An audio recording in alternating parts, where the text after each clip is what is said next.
Hello students, our education B Ed classes में आपका स्वागत है। आज की वीडियो में हम बात करने वाले हैं एजुकेशन के बारे में। एजुकेशन का अर्थ क्या होता है, इसकी उत्पत्ति कैसे हुई है, एजुकेशन के डेफिनेशंस क्या क्या हैं और एजुकेशन के फॉर्म्स क्या क्या हैं, यानी कि शिक्षा के स्वरूप क्या क्या हैं, उनके बारे में हम आज बात करने वाले हैं। तो आइए स्टार्ट करते हैं। शिक्षा शब्द संस्कृत भाषा की शिक्षा धातु में आ प्रत्यय लगने से बना है। शिक्षा शब्द संस्कृत भाषा की शिक्षा धातु में आ प्रत्यय लगने से बना है, जिसका अर्थ होता है सीखना और सिखाना। इसका अर्थ होता है सीखना और सिखाना, यानी कि सीखने और सिखाने की प्रक्रिया को ही एजुकेशन कहते हैं या शिक्षा कहते हैं। अब अगला है एजुकेशन।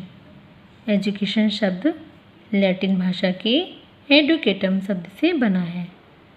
एजुकेशन शब्द लैटिन भाषा के एडुकेटम शब्द से बना है, जिसका अर्थ है शिक्षित करना, यानी कि शिक्षित करने की प्रक्रिया को ही एजुकेशन कहते हैं।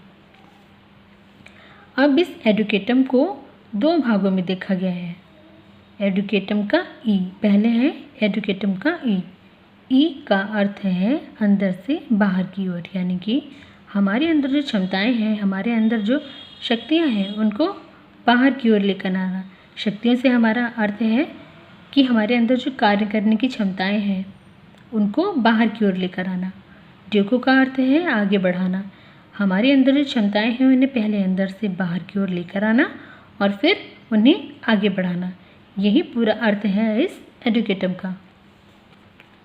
अब आइए एजुकेशन की कुछ परिभाषाएं देख लेते हैं। पहली परिभाषा है विवेकानंद जी के अनुसार। पहली परिभाषा विवेकानंद जी के अनुसार मनुष्य की अंतर्निहित पूर्णता को अभिव्यक्त करना ही शिक्षा है। मनुष्य की अंतर्निहित पूर्णता को अभिव्यक्त करना ही शिक्षा है, यानी कि मनुष्य के अंदर जो क्षमताएं हैं, उसके मन में जो क्षमताएं छिपी हुई हैं, उनको अभिव्यक्त करना ही शिक्षा है। दूसरी डेफिनेशन है महात्मा गांधी जी के अनुसार शिक्षा से मेरा अभिप्राय बालक तथा प्रौढ़ के शरीर, मन तथा आत्मा में अंतर्निहित शक्तियों के सर्वांगीण प्रकटीकरण से है। महात्मा गांधी जी के अनुसार शिक्षा से मेरा अभिप्राय बालक तथा प्रौढ़ के शरीर, मन तथा आत्मा में अंतर्निहित शक्तियों के सर्वांगीण प्रकटीकरण से, मतलब कि बालक तथा प्रौढ़ के शरीर, मन तथा आत्मा में जो भी शक्तियाँ हैं, उनको प्रकट करने की कला को ही शिक्षा कहते हैं।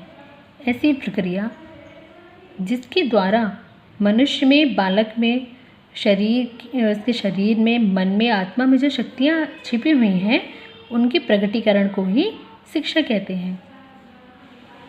अब शिक्षा के 3 स्वरूप हैं।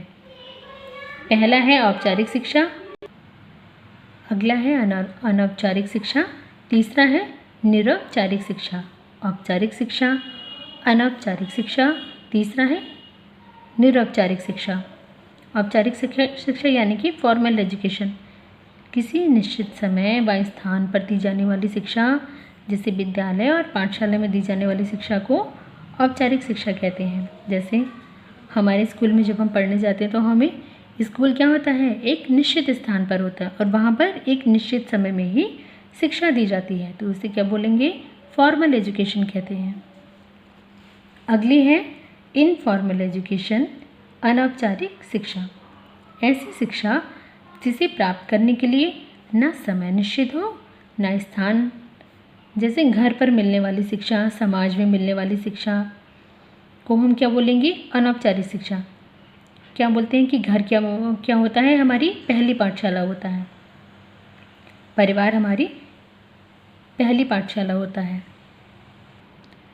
इस प्रकार घर पर और समाज में मिलने वाली शिक्षा को हम क्या कहते हैं, अनौपचारिक शिक्षा कहते हैं, क्योंकि इस प्रकार की जो शिक्षा होती है, उसके लिए ना ही कोई समय निश्चित होता है और ना ही कोई स्थान निश्चित होता है। अगली है निरौपचारिक शिक्षा या नॉन फॉर्मल एजुकेशन। कुछ निश्चित तथा कुछ अनिश्चित परिस्थितियों में मिलने वाली या प्राप्त की जाने वाली शिक्षा, जैसे दूरस्थ शिक्षा, मुक्त शिक्षा या प्रौढ़ शिक्षा और प्रौढ़ शिक्षा। कुछ निश्चित और कुछ अनिश्चित परिस्थितियों में मिलने वाली या प्राप्त की जाने वाली शिक्षा, जैसे दूरस्थ शिक्षा, मुक्त शिक्षा और प्रौढ़ शिक्षा आदि को क्या कहते हैं? निरौपचारिक शिक्षा कहते हैं।